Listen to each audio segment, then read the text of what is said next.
Irmãos, o assunto que a gente vai tratar nessa noite é basicamente um resultado daquilo que a gente vem falando desde o começo da semana. O tema da palestra de hoje é cristão, secular ou mundano. Um estudo do relacionamento entre o cristão e a arte.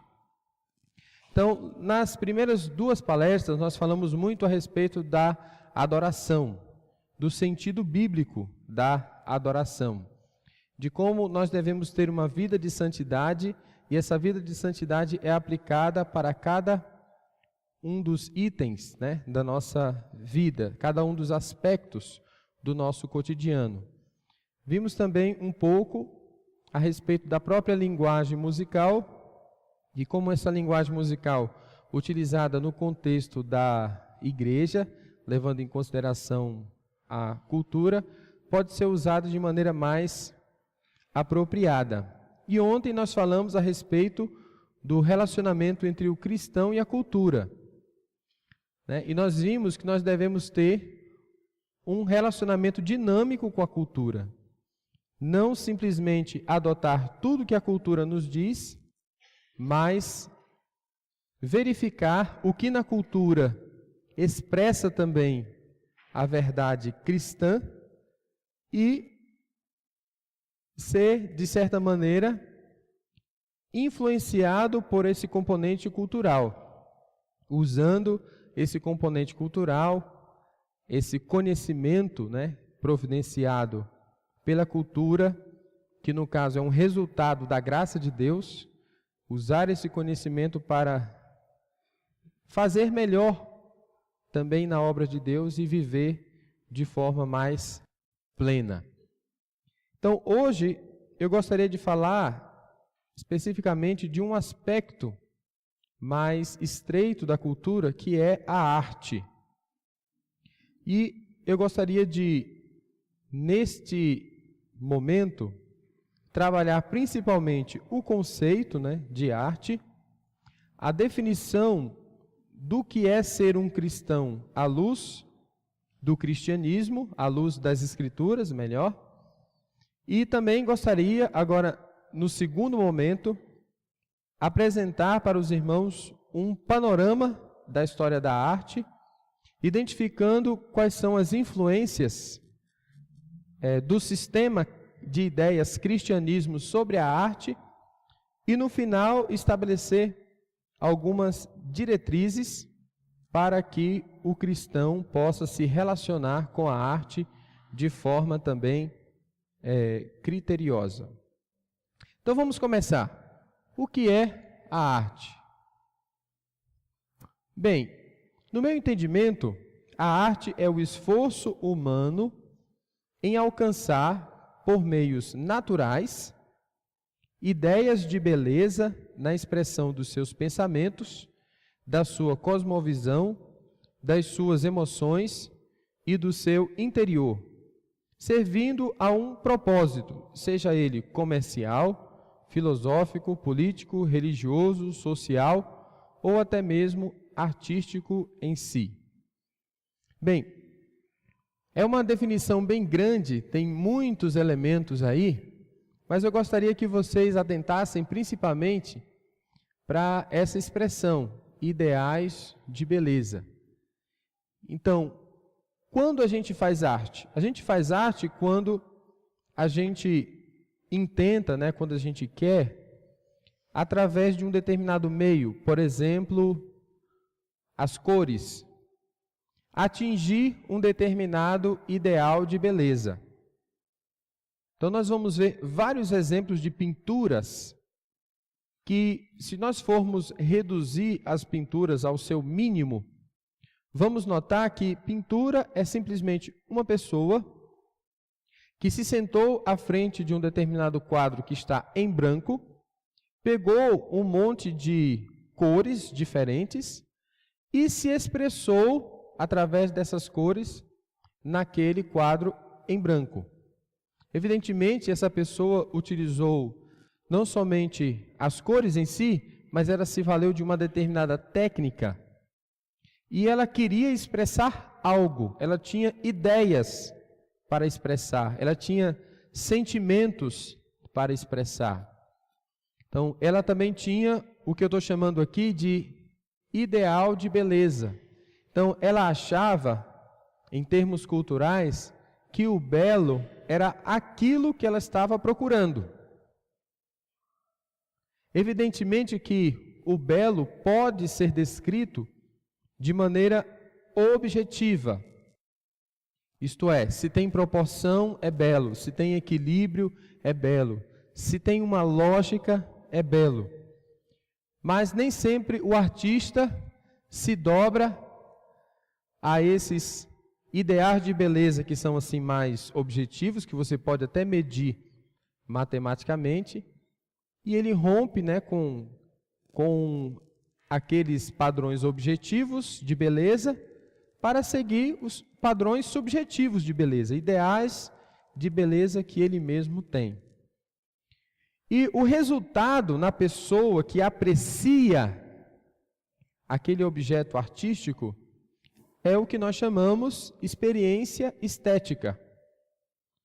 Então, quando, por exemplo, alguém faz uma refeição muito gostosa, de certa maneira, essa pessoa está fazendo arte.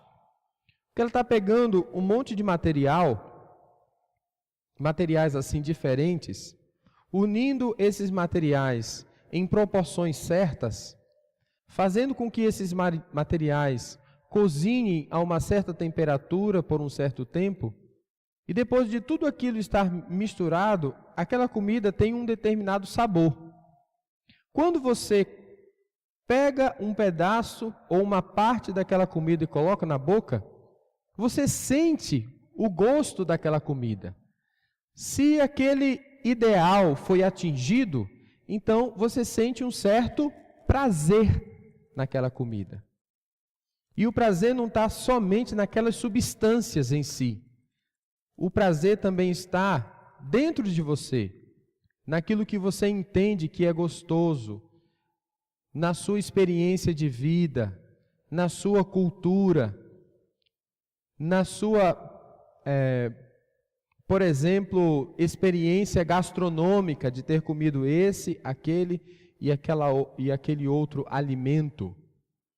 Então, isso, de certa maneira, é uma experiência estética. Quando você vai a uma loja de perfumes e prova os perfumes e diz, olha, não, esse aqui está doce demais. Não, esse aqui está forte demais. Ah, esse aqui sim, esse aqui está ideal. Vou comprar esse daqui. Isso também é experiência estética. E quando você, por exemplo, ouve uma música ser tocada, e essa música também te dá uma certa satisfação, isso também é uma experiência estética. Então podemos dizer que a arte é aquele esforço humano de conseguir alcançar isso que nós chamamos de belo. E o belo é aquilo que é digno da nossa apreciação. Que quando nós provamos, quando nós vemos, quando nós tocamos, então nós sentimos, nós temos uma reação de prazer. Ok? Então, quais seriam as 3 maneiras pelas quais nós podemos lidar com a arte? Bem, o cristão, entre as artes, antes disso, o cristão, antes de falar sobre como o cristão pode lidar com a arte, deixa eu colocar aqui algumas das principais artes. Então, nós temos a literatura, que seria a arte relacionada à palavra, né? Especialmente a palavra impressa, como a poesia, né? A prosa. Temos a pintura, que a gente vai demonstrar aqui vários exemplos, né, de pintura. Temos também a escultura. Aqui você lida com pedras, por exemplo, com argila. Nós temos também a arquitetura, que seriam as próprias construções. Temos a música, que com certeza é a melhor de todas, concorda? Temos também o teatro, que é aquela arte que lida com a encenação, né? cada pessoa representa um personagem e é contado um enredo, né, naquela peça teatral. Temos também a dança, que seria a arte que se expressa através do movimento corporal. E temos também o cinema, que é considerado, né, pelo menos na atualidade, das artes, né, a mais completa, no sentido de poder abarcar, né, elementos de todos esses itens, né, que você tem aí. Então, por exemplo, no cinema você vai ter um roteiro, que seria parte da arte e literatura. No cinema você tem um tratamento da imagem, né, que seria a pintura, a escultura. Você tem os cenários, que seria a arquitetura. E você pode ter, e você geralmente tem, né, música, a encenação teatral, e pode ter dança. Então, como será o nosso estudo? Como eu já disse, nós vamos fazer o seguinte: nós vamos estabelecer os propósitos, definir o que é ser um cristão, vamos olhar de modo panorâmico para os grandes exemplos da arte ocidental, isso só na segunda parte, e também na segunda parte nós vamos estabelecer algumas diretrizes, né, para que um cristão possa ter um relacionamento correto com a arte. Então, quais seriam os nossos propósitos com esse estudo? Primeiro, ter informações básicas sobre a arte, para que nós tenhamos condições de poder decifrar a arte. Um fato interessante a respeito da arte é como alguns quadros, por exemplo, algumas pinturas na atualidade, estão ficando cada vez mais caros.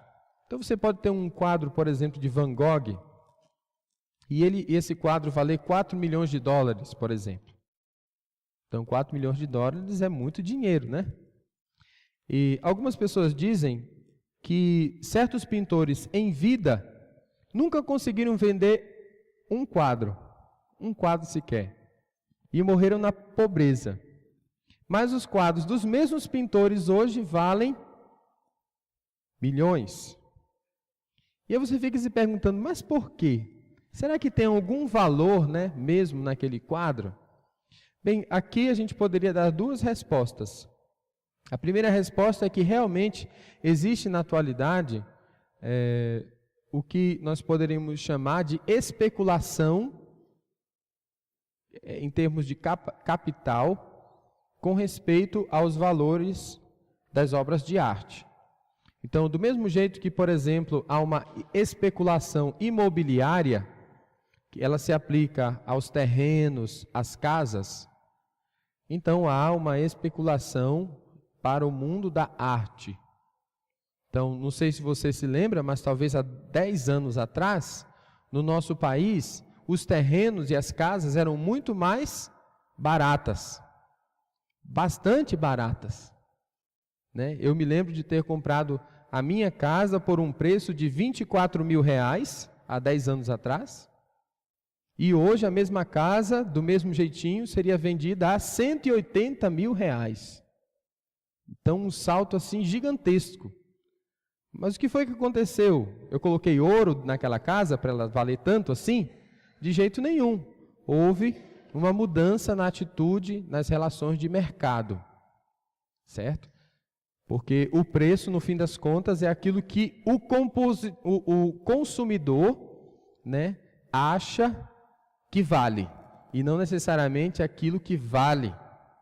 Então, essa é uma das respostas. Mas a outra resposta é que a obra de arte, ela tem um valor intrínseco também, ela tem um valor dela mesma.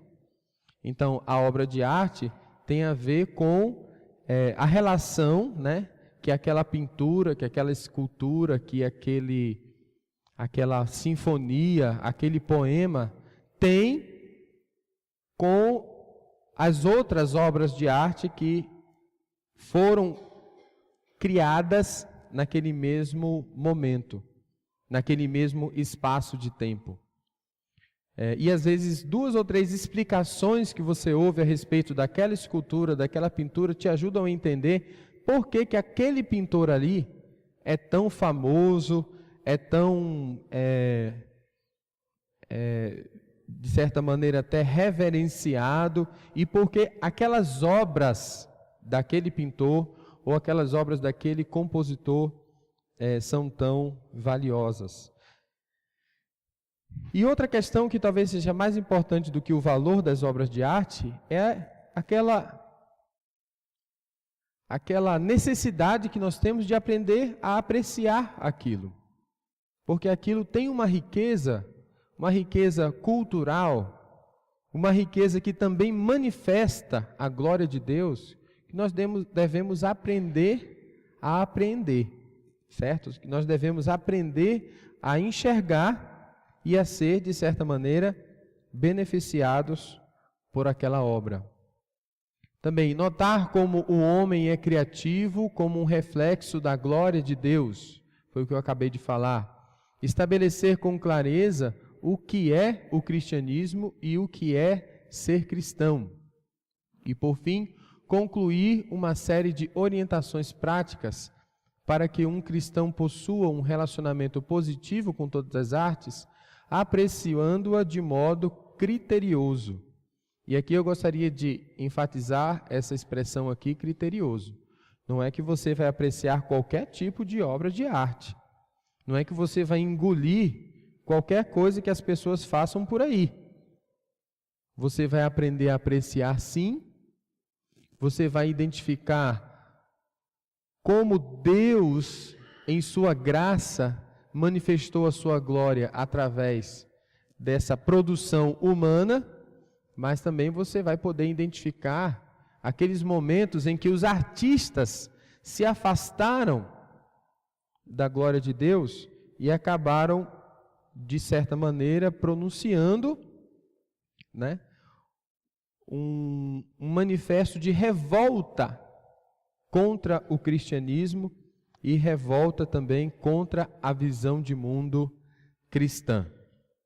Então, agora sim, há 3 maneiras de nós lidarmos com a arte. Primeira maneira, negar a arte completamente.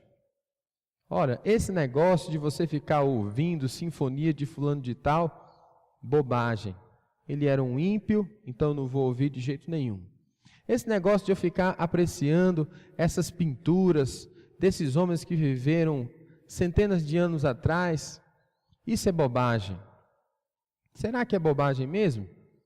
Então, uma das maneiras de a gente lidar com a arte é isso. E, além do mais, é muito inconsistente essa maneira de lidar com a arte. Ela é muito ilógica, irracional. Porque, de certa maneira, nós estamos rodeados de arte. Como eu já falei, a questão da culinária, as músicas que nós cantamos e tocamos na igreja, isso também é uma expressão artística. Quando você se nega a apreciar a arte de qualquer maneira, então você começa a viver num mundo muito difícil de ser possível, muito difícil de ser praticado. Outra maneira de lidar com a arte é aceitar a arte completamente. Então, por exemplo, tem uma determinada música. Aquela música faz parte de um gênero musical, por exemplo, muito ligado às religiões afro-brasileiras, como, por exemplo, o candomblé. E cada toque do candomblé tem um sentido muito relacionado a um determinado orixá, que seria uma das divindades do candomblé. Então, como é? Você, como cristão, vai aceitar? Ou você vai rejeitar? Ok? Então, me parece que uma aceitação completa de qualquer cultura não é muito apropriada para o cristão, porque entra em contradição com aquilo que o cristão crê. com aquilo que diz respeito à cosmovisão cristã. E ainda mais, uma terceira possibilidade, que é a que eu estou defendendo nessa noite e durante essas noites de palestra, é aceitar a arte criteriosamente. Então vão ter coisas na arte que você vai utilizar e, inclusive, no meu ver, mesmo não sendo produzida diretamente por um cristão, se reflete um valor cristão, isso pode, no meu entendimento, fortalecer a sua fé, e tem outras coisas que você vai se separar, que você vai rejeitar, porque os sentidos que estão por trás daquela obra artística contrariam aquilo que você acredita, contrariam, né, a sua visão de mundo, a sua fé, né, e os seus valores, né, como cristão. Então, irmãos, eu estou falando bastante de uma visão de mundo cristã, estou falando bastante do cristianismo, mas vamos agora fazer esta pergunta: o que é o cristianismo?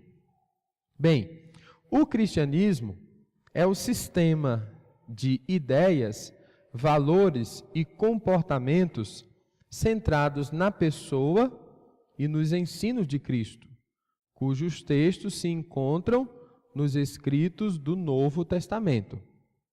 Então, o que é cristianismo? Cristianismo é um sistema de ideias.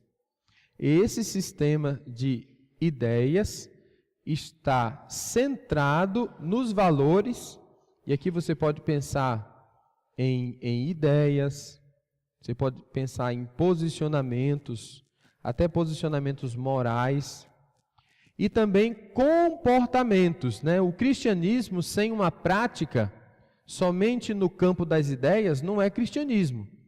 O cristianismo tem que ter um estilo de vida, e esse estilo de vida é prático, ele é do dia a dia. Você não vive cristianismo somente dentro de um templo de igreja. Você tem que viver o cristianismo 24 horas por dia. O cristianismo tem que se aplicar a todas as tuas relações.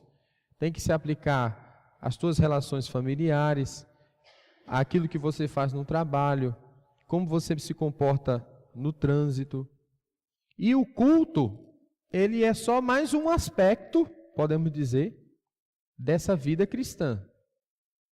Então, se nós formos ler, né, com atenção os ensinos de Cristo que estão principalmente registrados nos 4 evangelhos, se nós formos fazer uma leitura atenta das cartas de Paulo, das cartas de Pedro, das cartas de João, e inclusive se nós formos ao Antigo Testamento, porque o Antigo Testamento também é Escritura, nós teremos ali, nesses escritos, uma declaração de fé e prática, e isto é cristianismo. E o que eu quero mais uma vez enfatizar para os irmãos é isso: o cristianismo não é só a religião. E aqui eu estou definindo religião, o fato de, por exemplo, nós termos uma denominação. Então, aqui nós podemos dizer que nós somos batistas. Então, fazemos parte de uma religião. Nós somos membros de uma igreja. Então, fazemos parte de uma religião. Então, nós cantamos um certo repertório musical sagrado ligado a essa denominação. Então, fazemos parte de uma religião. Mas, para além do círculo religioso, nós também somos cidadãos brasileiros, nós também somos cidadãos ou moradores de Guaíra, nós, de repente, somos associados de um clube, e cada uma dessas relações que a gente tem, fora da nossa religião, entenda o que eu estou chamando de religião, também deve ser cristã, também deve estar permeada pelo nosso cristianismo. Então, continuando aqui a definição de cristianismo, podemos dizer que o cristianismo tem sofrido a influência de filósofos, pensadores e artistas por toda a história, que procuraram traduzir o cristianismo nos termos da cultura em que eles viveram. Então, de certa maneira, nós nos comportamos como cristãos hoje porque houve pessoas no passado que nos ajudaram a entender o que é ser cristão no seu tempo. Então, nós podemos citar várias pessoas, nós podemos citar aqui, pensando na nossa tradição evangélica, em Agostinho de Hipona, foi bastante influente. Podemos pensar também aqui em Martinho Lutero, podemos pensar aqui em João Calvino, podemos pensar aqui em alguns teólogos americanos como Jonathan Edwards. E assim por diante, nós podemos até pensar em pessoas que estão mais próximas de nós, pensadores cristãos, pessoas que entenderam o que era ser um cristão e traduziram o cristianismo que eles professavam à sua cultura local. E escreveram obras, escreveram canções, pintaram quadros, fizeram também esculturas, fundaram novas igrejas, tudo isso para fazer com que o cristianismo vivido na prática dos seus dias pudesse estar cada vez mais alinhado ao que eles entendiam que era um cristianismo autêntico. Então, pessoas que, quando notaram que o cristianismo estava, ou a religião, melhor assim dizer, estava se afastando do cristianismo, eles tiveram a coragem e pagaram o preço de até fundar uma nova religião, uma nova denominação, para que assim nós pudéssemos hoje continuar professando aquilo que nós entendemos ser o cristianismo. Agora, quais seriam então as ideias básicas do cristianismo? Então, vou colocar aqui as ideias. Primeira ideia, Deus existe. Então, lá no nosso distintivo dos batistas regulares, nós temos a seguinte expressão: há um só Deus que existe eternamente em três pessoas distintas, Pai, Filho e Espírito Santo. Estas três pessoas são iguais em poder, atributos e glória, mas executam ofícios distintos. Por ser único, somente Deus é digno de adoração. Ele é santo, justo e amor. Ele é o Rei eterno, imortal, invisível, que habita em luz intangível e cheia de glória. Então aqui nós temos uma declaração de fé, uma confissão de fé, adotada, pelas igrejas batistas regulares. E logo aqui nós temos uma definição cristã de Deus. Então nós cremos que existe um Deus, Ele é um Deus único, Ele existe ou subsiste em três pessoas que são distintas em personalidade, porém são iguais em essência. E este Deus habita em luz inatingível, quer dizer, Ele é transcendente, pelo menos é o que está dizendo aqui, Ele é digno de louvor e adoração, e poderíamos completar, e também é cristão, se a gente completar, é que este Deus também é imanente. E Ele, inclusive, uma das pessoas da Trindade, se tornou um ser humano como nós, para nos salvar, para providenciar para nós redenção. Isso aqui é o que há de mais básico no cristianismo. Se não tivesse a crença na Trindade e a crença na pessoa e obra do Senhor Jesus Cristo, não tem como você dizer de jeito nenhum que você é um cristão. Agora, além de Deus ser, Deus também faz. Deus realiza. Então, Deus criou todas as coisas, Deus planejou todas as coisas em um plano eterno, desde a eternidade. Ele é soberano, governa cada detalhe da existência, cada detalhe, nada foge ao governo de Deus. Ele preserva a sua criação. Não existe nenhum momento em que Deus não esteja segurando nas suas mãos o universo em toda a sua existência. E apesar deste Deus grande e maravilhoso que criou todas as coisas, inclusive criou o ser humano, o homem caiu, isto é, o homem foi destituído da sua posição original diante de Deus, porque o homem desobedeceu a Deus. E apesar disso, o homem pode ser restaurado por Deus através da salvação que há em Cristo Jesus. E toda a história da humanidade caminha para um fim. Então terá um momento em que toda a história vai se cumprir. A humanidade será salva ou julgada pelos seus pecados. Então, aquele que estiver em Cristo Jesus será salvo eternamente. E aquele que não colocou a sua vida aos pés da cruz de Cristo será julgado. E como o Senhor Jesus Cristo mesmo disse, já está julgado. E então a história se cumpre e ela terá um recomeço eternal.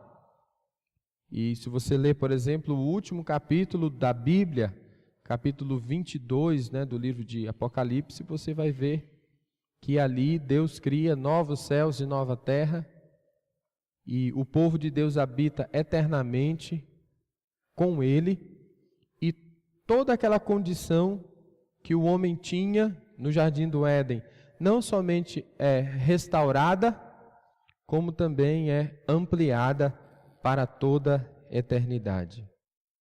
Então, se o cristianismo é isso, o que é ser um cristão? Então, ser um cristão é possuir um relacionamento pessoal com Cristo. Então, não é somente ter um conjunto de crenças, mas ter uma fé que faz com que essa pessoa se relacione de novo com Deus.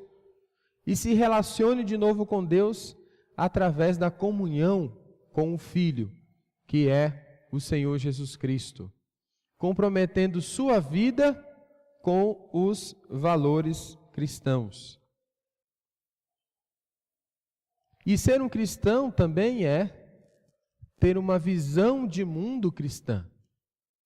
Então, a partir do que a gente definiu ser um cristão assim, autêntico, aliás, do que é o cristianismo, que é um sistema de ideias, um sistema de valores e comportamento, baseados em Cristo e baseados naquilo que Cristo ensinou, certo? Então, ser um cristão é estar comprometido intelectualmente, comprometido eticamente, comprometido também esteticamente, em termos do belo, com essa visão de mundo. Ok? Então, diante dessa minha exposição aqui, do que é ser um cristão e do que é o cristianismo e também do que é a arte, eu gostaria de apresentar para vocês um modelo que, de certa maneira, é um resumo daquilo que a gente vem dizendo até aqui, pensando na vida de santidade, pensando também no relacionamento do cristão com a cultura e pensando aqui nessa definição de cristianismo que a gente acabou de dar. E o modelo lida com 4 conceitos diferentes. O conceito de mundano e cristão, e o conceito de secular e religioso. nenhuma dessas palavras, meus irmãos, me parece tão boa que é definitiva. Ou seja, a palavra consegue descrever tudo aquilo que eu gostaria que ela descrevesse. Talvez no futuro, quando a gente apresentar esse modelo de novo, eu prefira usar outros termos. Certo? Mas o modelo está aí, eu vou usar esses termos aí, essas palavras, e eu vou procurar explicar para vocês agora o que eu entendo ser cada um desses termos. Note o seguinte: mundano e cristão são duas coisas diferentes. Consegue ver aí? Está vendo aqui essa divisão entre eles? Mundano é uma coisa, cristão é outra coisa. Ok? E outra coisa também, irmãos, mundano e secular não é a mesma coisa, é diferente. Tá certo? Secular e cristão também é diferente. E cristão e religioso também é diferente. Até porque eu já falei aqui que o cristianismo extrapola as fronteiras da nossa religião. Quando você está no seu trabalho, você também é cristão lá, pelo menos tem que ser. Senão a sua religião está completamente errada. Está entendendo? Então, isso aqui, mundano, é diferente de secular, mundano é diferente de cristão e mundano é diferente de religioso. Cristão é diferente de secular, diferente de mundano e diferente de religioso. Então, tudo aqui são coisas diferentes. Não confunda uma coisa com a outra. Certo? Então, vamos começar fazendo a diferenciação entre o que é cristão e mundano. Cristão, eu já defini. Cristão é o sistema de valores e comportamento centrados em Cristo Jesus, na pessoa e nos ensinos dele. Isso aí é que é ser cristão. E mundano? O que seria mundano? Mundano é o oposto de cristão. Mundano é tudo aquilo que está centrado, ou um sistema que é pecaminoso, rebelde contra Deus e afastado, contrário a Cristo e a seus ensinos. Isso daqui você pode ter certeza que é mundano. Então, mundano a gente pode utilizar até algumas referências para explicar. Então, por exemplo, o apóstolo João escreve para a igreja assim: não ameis o mundo, nem as coisas que há no mundo, porque tudo que há no mundo, a concupiscência da carne, a concupiscência dos olhos e a soberba da vida, não procede do Pai, mas procede do mundo. Ok? Pensando na arte, se a arte é cristã, ou seja, influenciada pelos valores centrados no ensino e na pessoa de Cristo, então o cristão deve apreciar, se envolver com.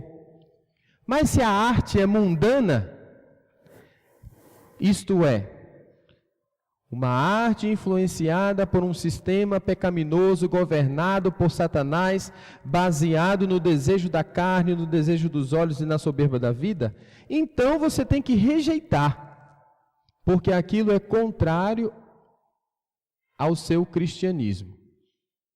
Entendido? Só que existem coisas que são cristãs e são religiosas. Como assim, pastor? Coisas que são cristãs e são religiosas? Quer dizer, existem coisas que são cristãs e elas são destinadas a uma esfera da nossa vida que nós reservamos para o culto, para a adoração, em termos mais estritos, para o âmbito da nossa vida que nós chamamos o âmbito do sagrado. Então podemos citar vários exemplos desses aspectos da nossa vida, desses lados da nossa vida. O culto cristão é sagrado. O devocional que a gente faz em casa, todos os dias, aqueles 15 a 30 minutos de oração e leitura da palavra, isso também é sagrado, religioso. O fato de, por exemplo, você, em certos momentos da sua vida, vir à igreja para certas programações, como programação de evangelismo, por exemplo, como a mocidade, por exemplo. Tudo isso está no âmbito do sagrado. Tem a ver com a tua prática de piedade diante de Deus. Isso é sagrado. E qual seria o contrário do sagrado ou religioso? O contrário do sagrado e religioso é o secular, que é aquela parte da nossa vida que não tem esse caráter. A gente poderia citar vários exemplos. Por exemplo, quando você vai com seus amigos a uma pizzaria para ter comunhão com eles, e vocês começam a conversar de fulano de tal, ciclano de tal, não fala mal de ninguém, evidentemente, né, porque não é cristão, e aí você começa então a bater papo e contar piada. Isso aí não é religioso, não é o ambiente do culto, não é o sagrado nesse sentido. Inclusive, para você desfrutar bem desse momento, você não pode agir como se estivesse num culto. Você tem que ficar descontraído mesmo. O futebol, por exemplo. Muitas pessoas pensam que futebol é pecado. Não sei. Mas ao que me parece, futebol não é pecado. A gente pode organizar, inclusive, um time da igreja para jogar, ou um momento em que a igreja aluga um campo de futebol para poder jogar. Aí você sabe que lá vão ter uns que são corintianos, outros que são palmeirenses, mas não tem problema nenhum com isso, né? Não é pecado ser palmeirense, nem corintiano, nem são paulino, nem flamenguista. Vocês estão entendendo o que eu estou falando? Essa é a área do profano, a área do secular, aquilo que não seria religioso. Uma passagem que me leva a crer que essa divisão existe dentro do sistema chamado cristianismo, é aquela passagem que nós lemos lá de 1 Coríntios capítulo 7. Quando o apóstolo Paulo está dizendo, né, para os que não estão casados, que seria muito bom que eles permanecessem não casados. Aí lá ele diz o seguinte: olha, eu gostaria que vocês não permanecessem casados, porque quem se casa, primeiro, vai passar por muito sofrimento. É o que ele diz lá, o apóstolo Paulo que está dizendo. E em segundo lugar, quem está casado está com a vida meio dividida. Porque a mulher que se casa, olha só o que diz lá. A mulher que se casa está dividida. Ela cuida das coisas do Senhor, em como agradar o Senhor, e cuida das coisas do mundo, em como agradar o marido. E o marido também, que se casa, está dividido. Por quê? Por um lado, ele tem que cuidar das coisas do Senhor, em como agradar o Senhor, e ele tem também que cuidar das coisas do mundo, e a expressão é do mundo mesmo, e é a mesma palavra lá, não ameis o mundo. E eu entendo que é a mesma palavra, mas com outro sentido, porque a palavra mundo, em vários lugares das Escrituras, tem sentidos diferentes. Ela é polissêmica, depende do contexto. Até porque o apóstolo Paulo deixa claro naquele texto ali que se casar não é pecado. Quer dizer, tem coisas da vida que não são pecado, mas que estão na esfera do mundo. Do mundo que não é pecaminoso. E aqui, meus irmãos, eu gostaria de colocar para vocês essa esfera do secular. Então, quer dizer que eu não vou adorar a Deus na esfera do secular? Com certeza, porque o teu cristianismo se aplica a todas as esferas da vida. Tanto o culto, a esfera mais religiosa, o devocional, a oração, o cântico, como também o futebol, a intimidade no casamento, Aquele momento que você fica, por exemplo, vendo um filme no cinema, e assim por diante. E é interessante também isso. Quando nós misturamos as coisas, também nós começamos a deixar de ser cristãos para sermos mundanos. Porque o mundo quer desfazer essa diferença aqui. Ele quer fazer o seguinte, olha, traz para o culto tudo aquilo que na vida secular você faz, que não tem problema não. Ao invés de a gente fazer um culto naquele momento lá, que é um negócio tão sério assim, no domingo à noite, vamos fazer uma partida de futebol. Eu acho que até aqui no templo da igreja dá pelo menos uma, para a gente fazer com aquelas travinhas assim pequenas, né? E aí é um momento de adoração, nós não adoramos em todo momento? Eu acredito que isso seria errado. Por quê? Porque assim a gente faz uma mistura de duas esferas da vida que funcionam muito bem em nosso cristianismo se elas estivessem separadas. E deixa eu só esquentar mais então o teu pensamento, né? Existem coisas que são cristãs e, no meu entendimento, são seculares. Então, por exemplo, você tem alguns cânticos da Bíblia que estão na Bíblia e que não necessariamente são dirigidos para adoração. Então, por exemplo, você tem o Cântico dos Cânticos lá do rei Salomão.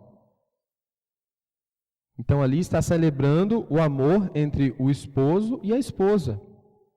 E talvez algumas partes ali das Escrituras que estão naquele cântico, se nós formos interpretar literalmente, seriam até inconvenientes da gente ler num culto. Porque está falando exatamente a respeito de intimidade mesmo. Existem algumas canções também que a gente encontra, principalmente no Antigo Testamento, em que aquelas canções não foram necessariamente utilizadas pelos filhos de Israel para adorar a Deus. Então, num dado momento lá, eles estão passando por um lugar que não tinha água, aí eles queriam que tivesse água naquele local ali, e eles começaram a cantar para o poço. Brota ao poço, brota! Uma canção que não tem um sentido assim, religioso principalmente, mas que não deixava de estar fora, no meu ver, né, do sistema de ideias que nós hoje podemos caracterizar como sendo ideias cristãs. Deixa eu citar aqui um outro exemplo. Uma vez nós estávamos na igreja e o dirigente estava querendo mudar um pouco o ambiente, porque nós íamos passar daquele momento de culto para um momento de social, um momento mais descontraído, que seria realizado na quadra da igreja. Aí ele fez uma pergunta para as crianças, que estavam bem sentadas assim na frente, né? Ele perguntou assim para as crianças: e aí, crianças, qual cântico, qual corinho nós poderíamos cantar agora? Aí uma criança se levantou e ela disse assim: o sapo não lava o pé.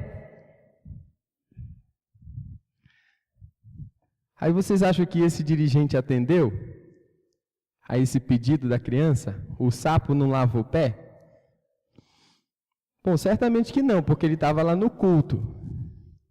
Essa música, o sapo não lava o pé, no meu entendimento, não é uma música apropriada para o culto. E apesar disso, é uma música cristã. Sabe por quê?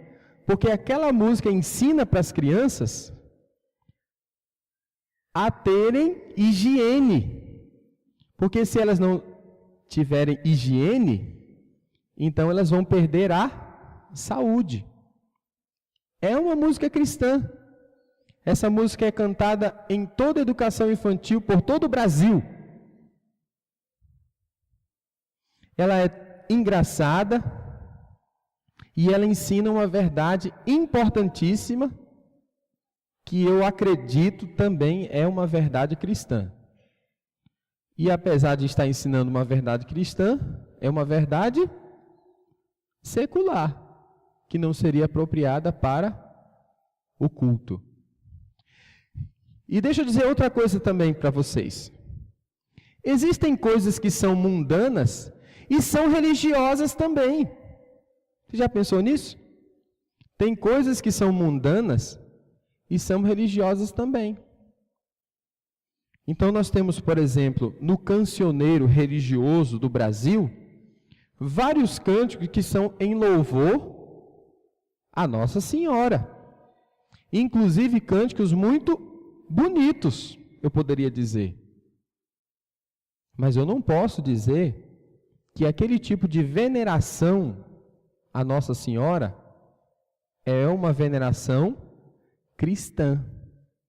Então, é um exemplo de algo que é religioso, eu não posso deixar de dizer que é religioso, mas que na verdade não é cristão. Ao contrário, é mundano, porque não reflete aquilo que o cristianismo diz com toda veemência, e os irmãos vão concordar comigo, que só existe um mediador entre Deus e os homens, que é Jesus Cristo, o homem, que somente Jesus Cristo é Deus, e somente alguém que é Deus pode ser adorado. Entende isso? Então, na próxima palestra, a gente vai mostrar alguns exemplos de arte, principalmente em pinturas, para que os irmãos possam ver a influência do cristianismo na história da arte ocidental e até mesmo como essa influência foi caindo.